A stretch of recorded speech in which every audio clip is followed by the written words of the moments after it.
It's good to see each one of you here this morning. I trust that in our worshiping together we will sense God's presence in very real and powerful ways, and we'll enjoy our time together and enjoy God's presence with us. It was a dozen or more years ago when I had, especially the last part of a particular week, one of those weeks that you'd rather not ever go through. A family was experiencing a crisis. Other family members had come in from both coasts and a lot of the land in between. And there were times of prayer. There were minor miracles, and then there was the worst of results. As I was leaving the hospital after having been there on this particular day, much of the day, one of the daughters said to me words that just warmed me to the core. She said, "God bless you." And I wanted to say, oh no, I'm the professional religious one. I'm the one that says to you, "God bless you." But for once, God's Spirit had a hold of me in a way that said, "Keep quiet. This is a holy moment." And it was.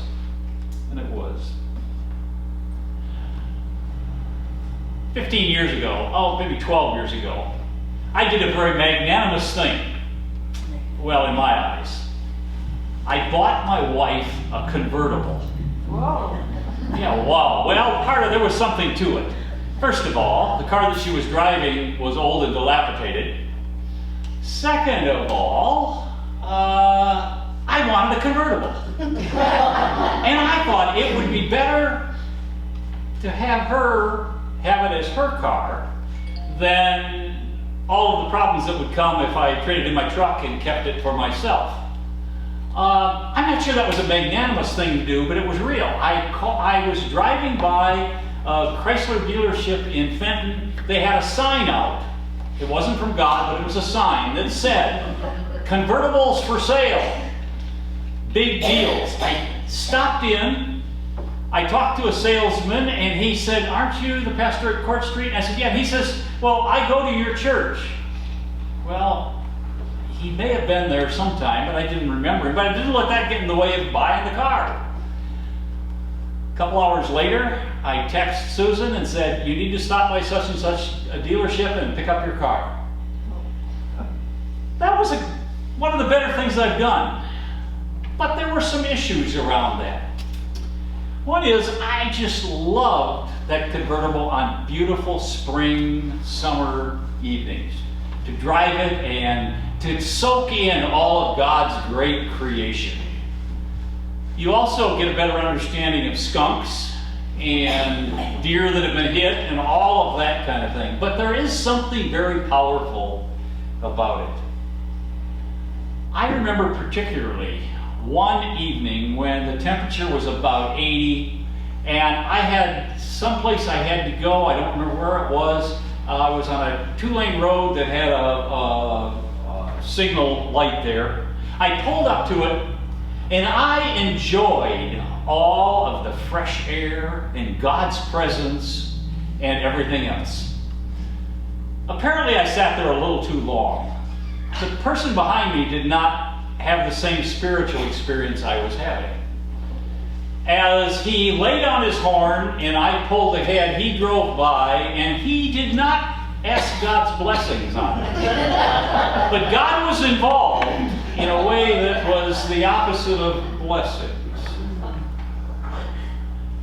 I thought about that situation with the family and why it meant so much to me. And I came to the conclusion, one of the reasons that blessings are so powerful is that we have so many people who are doing the God damning rather than offering blessings.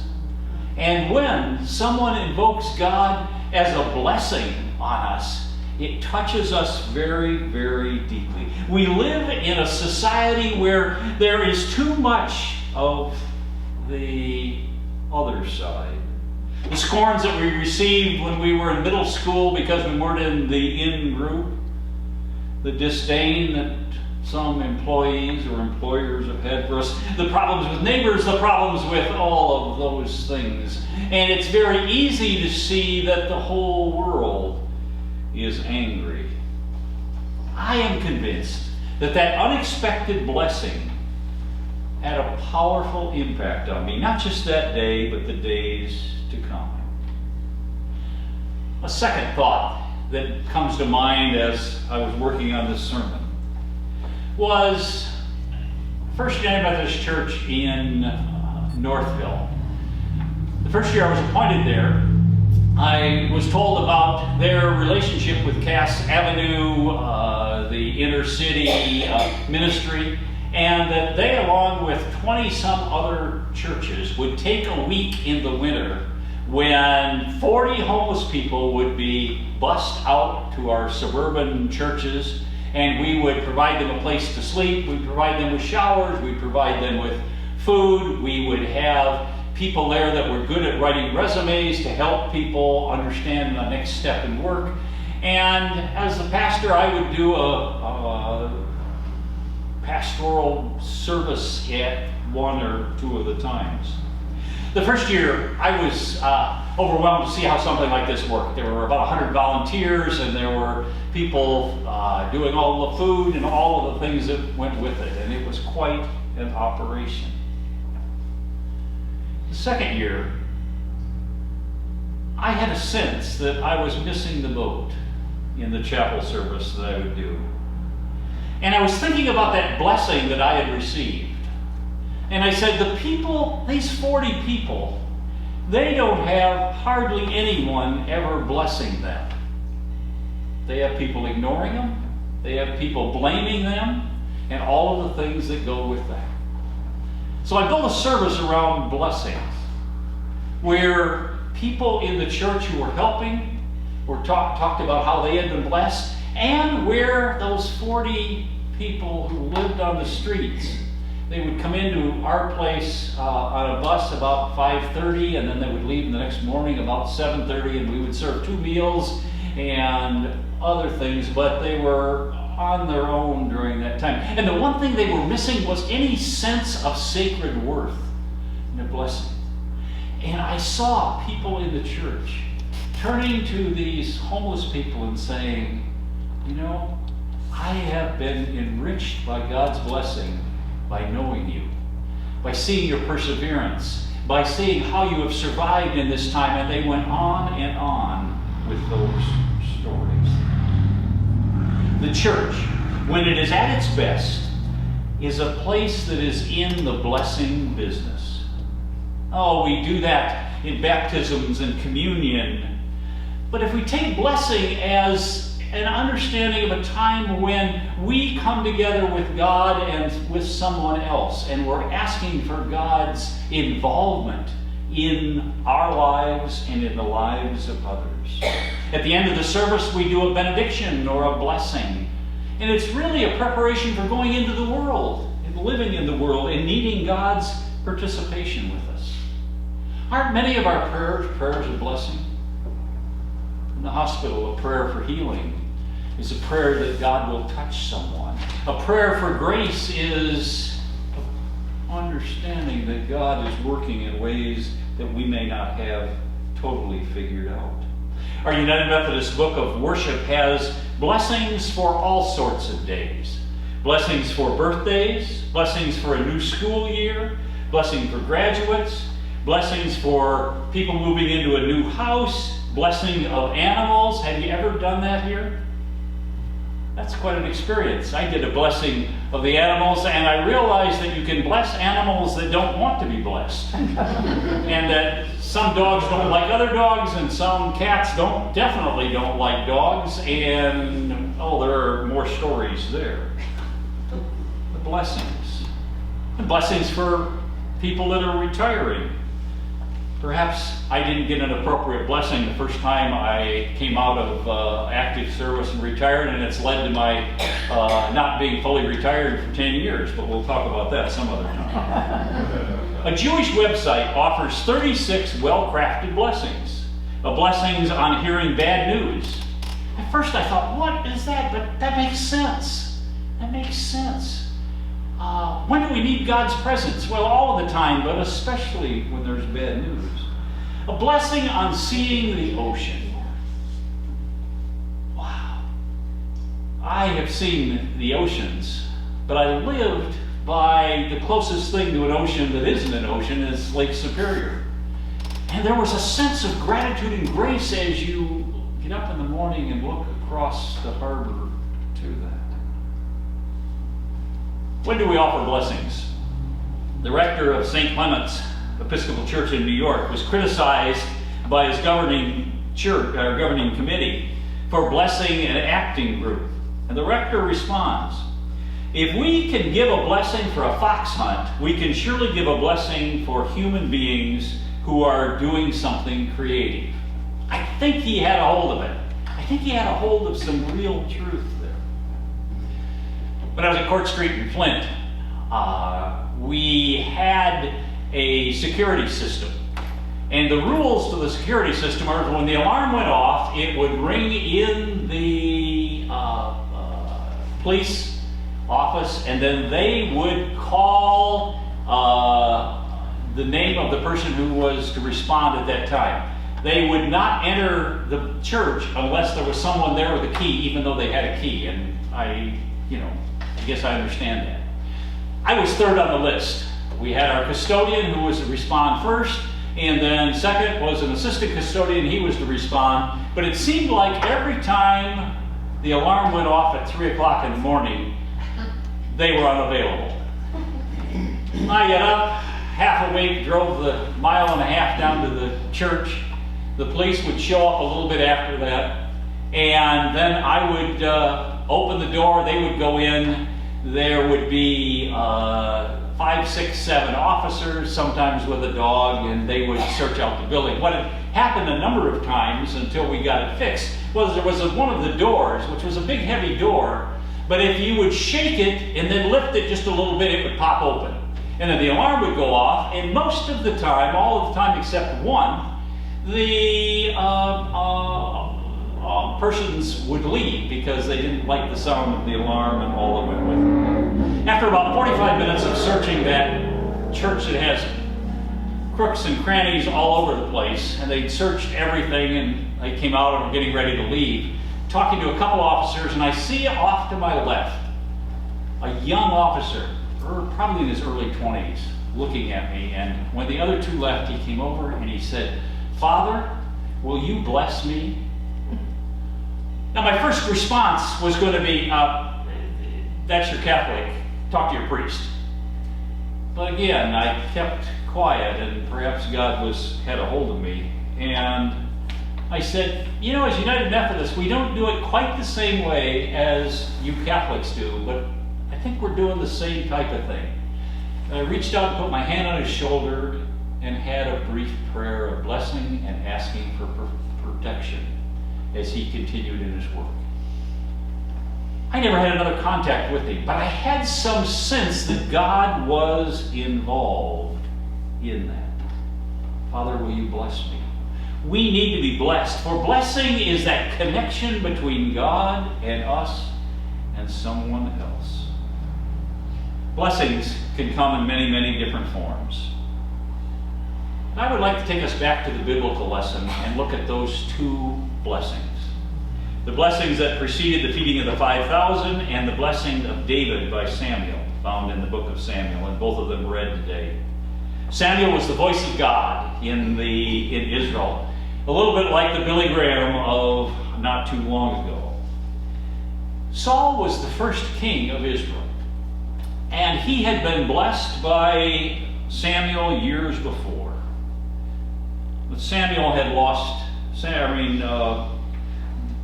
the king, Saul the king, had lost his way, politically, but more importantly, spiritually. And God had sent Samuel to bless a new king, a future king. Now there was not going to be a coup in just a little while, but God was going to be working in this person's lives for the years to come. And Samuel, he went to the family of Jesse that God told him to. And Jesse paraded all of his sons in front of Samuel. And Samuel said, they're a fine group of young men. They don't fit the bill. Are these all of your sons?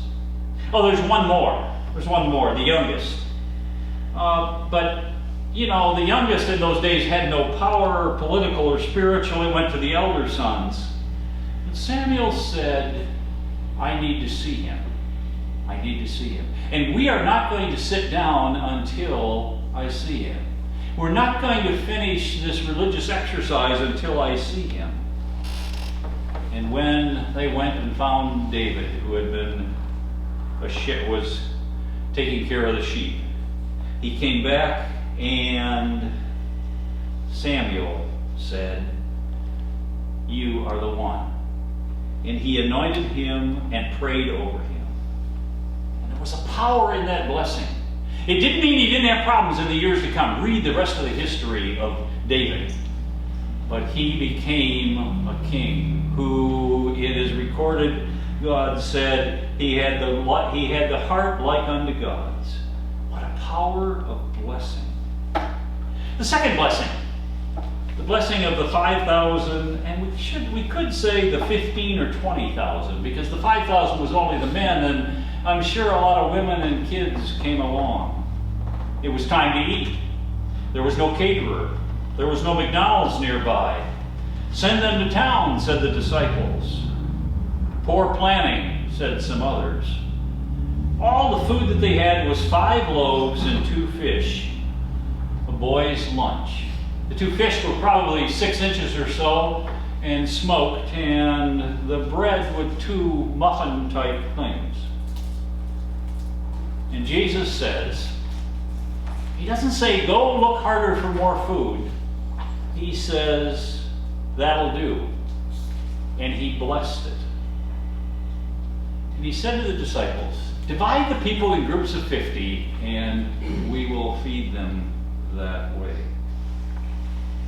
And when they were done, there were 12 baskets left over when all were done eating. There is power in God's blessing. We don't always understand it. We don't always know how God is going to respond, but there is power in that blessing. A blessing was a calling upon the resources from God to impact that community of faith in a powerful way. But the blessings are not always as we have understood. Let me go back to the Northville story. One of the things I've always done in churches that I was in for quite a while, and I'm going to be working with the leadership, I would get them together in small groups and try to get a sense of where they were at and what was going on in their life and all of those things. What I was really looking for was, what is it about this church that makes it go and excites people? And I had a small group together and then met with another small group, and I said, what is it that made you not just come to this church, but to be an active leader in it? And some would say, you know, my grandfather was a Methodist pastor and I always looked up to him and I'm going to do everything like that.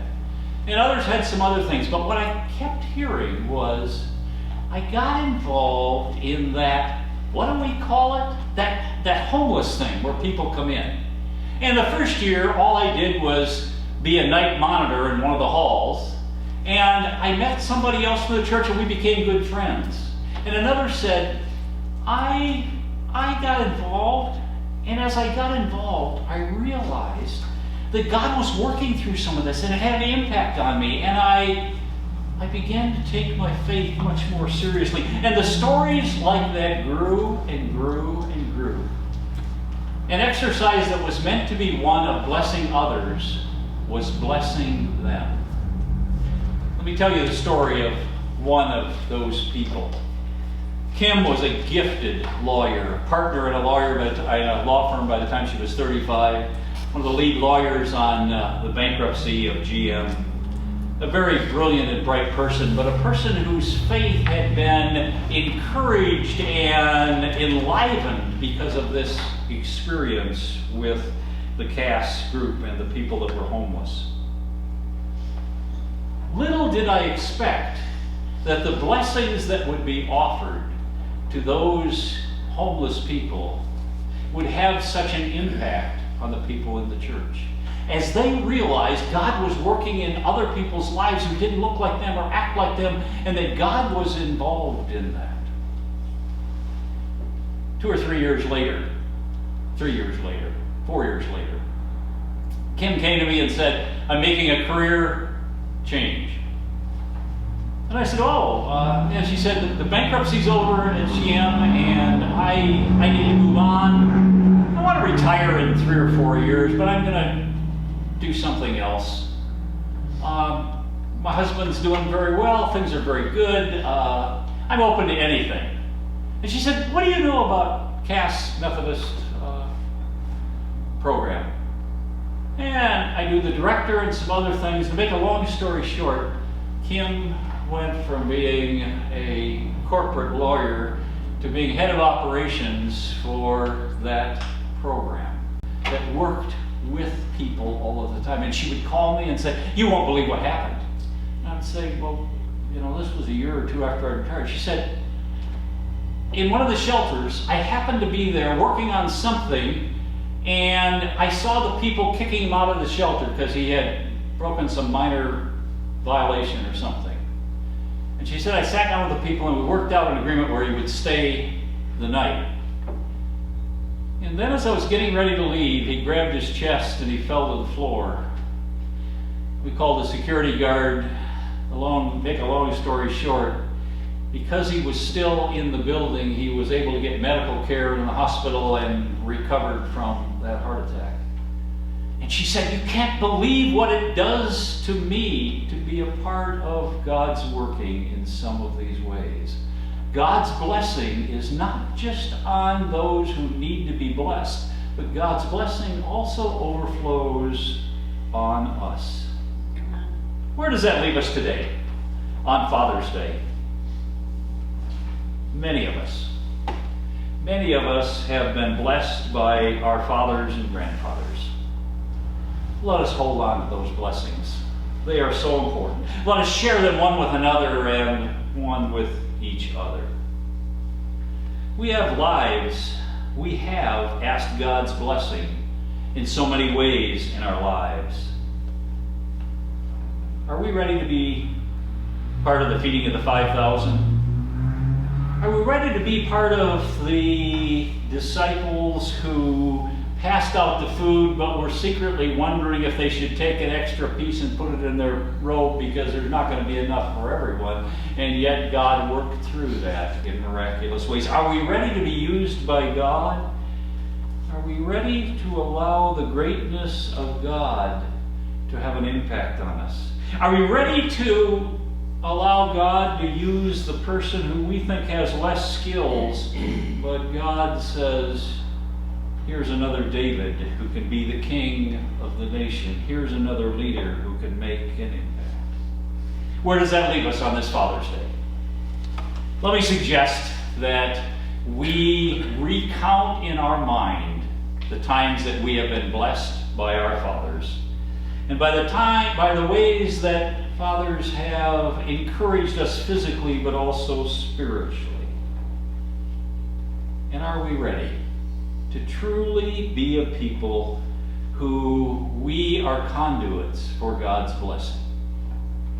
May God bless you. To God be the glory.